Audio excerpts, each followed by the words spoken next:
వైద్య ఆరోగ్య శాఖలోని ఎన్హెచ్ఎం కింద సిహెచ్ఓలుగా పనిచేస్తున్న గత 2 సంవత్సరాలుగా జీతభత్యాల విషయంలో ఎన్నో సమస్యలను ఎదుర్కొంటున్నాం.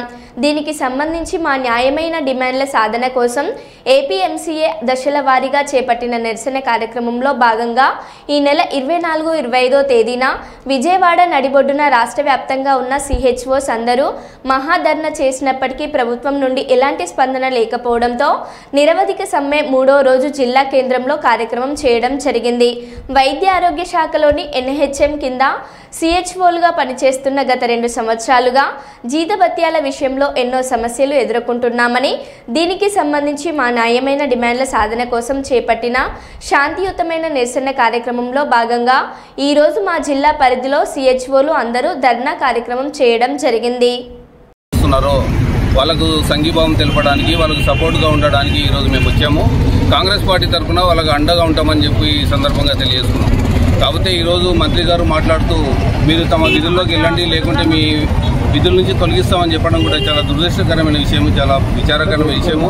వీళ్ళని బెదిరిస్తున్నారా ఏంటి? మీరు వర్కర్సు వారం రోజుల నుంచి తన ప్రాణాలను పణంగా పెట్టి ప్రజల ప్రాణాలని ధ్యేయంగా పనిచేస్తుంటే వాళ్ళని బెదిరిస్తారా? ఇన్సెంటివ్ అడిగితే తప్ప, జీతాల్లో పెంపు అడిగితే తప్ప, మీరు 6 సంవత్సరాల క్రితం ఇచ్చిన జీతాలు ఇంతవరకు అవే ఉన్నాయా? పెట్రోల్ ధరలు పెరగట్లేదా? నిత్యావసర ధరలు పెరగట్లేదా అని కూడా ఈ సందర్భంగా అర్థించుకున్నాం.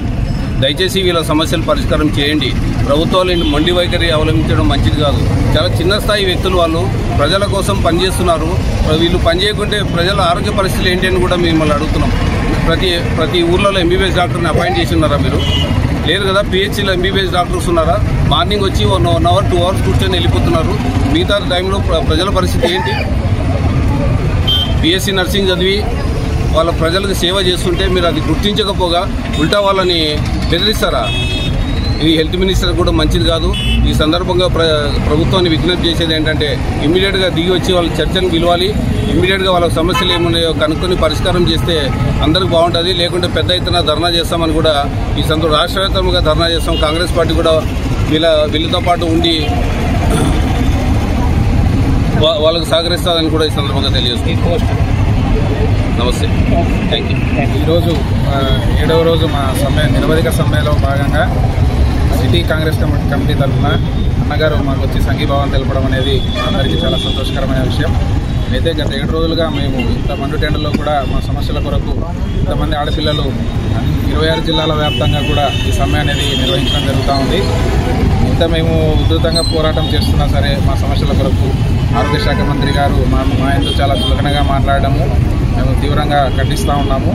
మేము బీఎస్సీ నర్సింగ్ చదువుకొని ఏదో ప్రైవేట్ హాస్పిటల్లో 10-12 వేలకు చదివే పనిచేసే వాళ్ళని కూడా తీసుకొచ్చి మీకు జీతాలు ఇవ్వడమే గొప్ప అన్న చందంగా మంత్రి గారు వ్యాఖ్యానించడం అనేది మమ్మల్ని చాలా తీవ్రమైన దిగ్భ్రాంతికి గురి చేసింది. ఈ సందర్భంగా ఏదైతే మేము సమస్యల కొరకు గత 2 సంవత్సరాల నుంచి మేము ఏవైతే ఈ సమస్యలు ఎదుర్కొంటూ ఉన్నామో వీటికి మేము ఎన్నిసార్లు అధికారులకు మరియు మంత్రులకు, ఎమ్మెల్యేలకు, ఆరోగ్య శాఖ మంత్రి గారికి ఎన్నిసార్లు వినతి పత్రాలు సమర్పించుకున్నా సరే మా సమస్యలు ఏవైతే పరిష్కారం కాకుండా ఉండిపోయాయో కేవలం ఆ సమస్యల కొరకు మాత్రమే మేము ఇంత విస్తృతంగా సమ్మె నిర్వహించడం జరుగుతూ ఉంది. కాబట్టి దయచేసి ఇప్పటికైనా మానవతా దృక్పథంతో మా సమస్యలను అంగీకరించి మా సమస్యలకు పరిష్కారం చూపగలరని మీడియా సముఖంగా మంత్రి గారిని మరియు అధికారులను విన్నవించుకుంటున్నాను. మీ పోస్టు? నేను రాష్ట్ర నాయకుడినండి, APMC Andhra Pradesh middle health provider community health officers association state president Niranjan.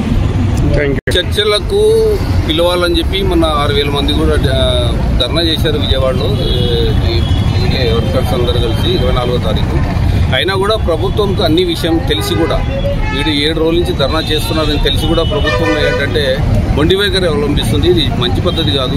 మొన్నటి వరకు చంద్రబాబు నాయుడు గారు కానీ, నారా లోకేష్ గారు కానీ వైసీపీ ప్రభుత్వంలో ఎలా ఇబ్బందులు పడ్డారు.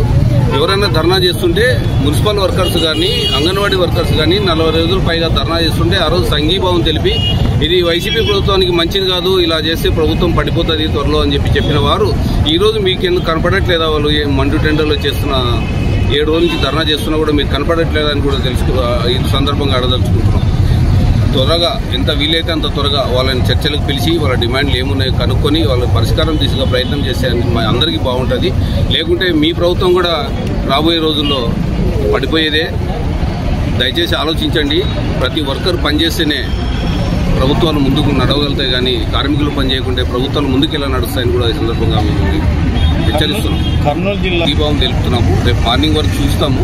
అంటే కలెక్టర్ గారిని కూడా కలిసి ఈ సందర్భంగా డెఫినెట్గా ప్రభుత్వం దృష్టికి తీసుకెళ్ళమని కలెక్టర్ గారికి కూడా వినతి పత్రం ఇస్తాం. డెఫినెట్గా మంత్రి గారిని కూడా కలుస్తాము. నారా లోకేష్ గారిని కూడా త్వరలో కలిసి మా షర్మిల మేడం కూడా ఈరోజు మార్నింగే చెప్పాము.